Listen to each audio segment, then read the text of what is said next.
If you're looking at how to become sensitive to life, how to become perceptive, then what you put into the system becomes very important. If we watch the body with what sort of food the body is most happy, you will naturally notice vegetarian or plant-based food. I do only one meal most of the days. It'll keep me going the entire 24 hours.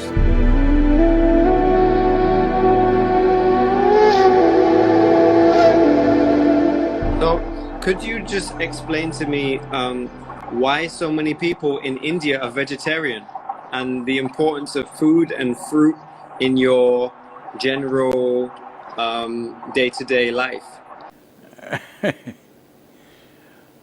Right now, approximately 38% of India's population are pure vegetarians by, traditionally it's like that.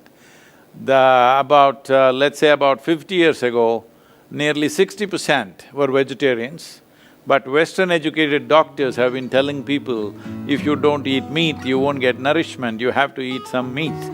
So, because of that, some meat has come in, but still in India, meat eating is not like how it's in the West.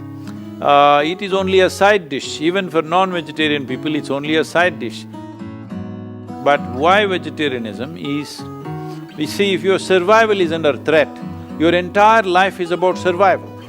Once survival is taken care of, now you wonder, what is this all about? Because when survival is in question, it looks like when your survival is fulfilled, everything is going to be great. But once survival is taken care of, you realize that is not the truth. Your life is longing for something else. So survival was very simple and easy, it was rich land, people survived well. Because of that, they started looking inward and it started developing various things, and one important thing is nearly 70% of the country's population was always actively spiritual.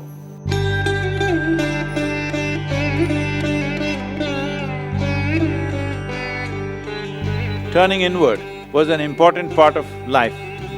Because of this, when they turned inward, they realized that what they eat matters. If you just want to be all beefy brawn, then you can eat lot of meat and just grow muscles and fight with each other. But if you're looking at how to become sensitive to life, how to become perceptive, how to be able to perceive things beyond what is considered normal perception, then what you put into the system becomes very important. So what is it that passes through the system with least amount of resistance, with least amount of struggle in the body?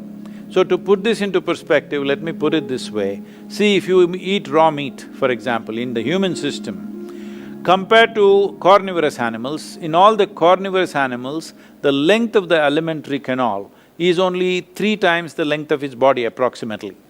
In all the herbivores, the length of the alimentary canal is 5 to 6 times the length of the body. So in a human being, it could be anywhere between 24 to 28 or 30 feet, which is nearly 5 to 6 times the length of our body.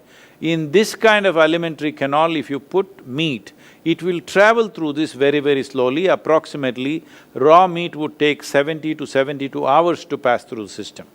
If you put cooked meat, it will take 50 to 52 hours to pass through the system. If you put cooked vegetable meals, it will take anywhere between 24 to 30 hours to pass through the system. If you put raw vegetables into the system, it will take 12 to 15 hours to pass through the system. If you put fruit into the system, it will take 1.5 to 3 hours to pass through the system. So, we started recognizing what is that food which happens in the body with least amount of residue, least amount of impurities and passes through the system very quickly, because in yoga this is an important thing, we all manage this even now.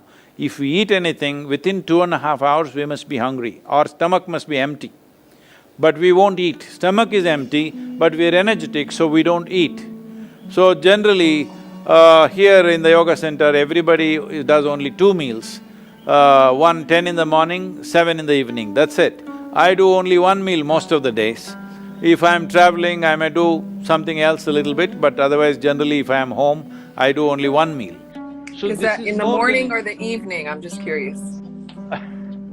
Generally for me, it is 4:35 in the evening. It'll keep me going the entire 24 hours. It's not like a rule, it is just that is the need.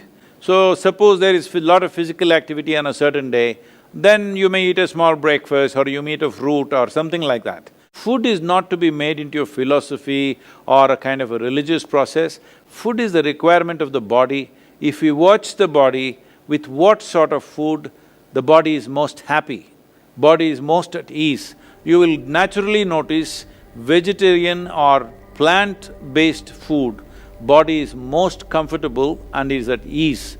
It is flexible, it is at ease, it has less to process on a daily basis. So, naturally, those who observed the nature of their own bodies naturally became vegetarian. When survival was a question, hunting and eating whatever you kill was a natural process. But once society settled down, they could grow what they want. As they observed themselves more and more, and life became not about survival, but about enhancing one's life to higher levels of perception and experience, then turning vegetarian will naturally become…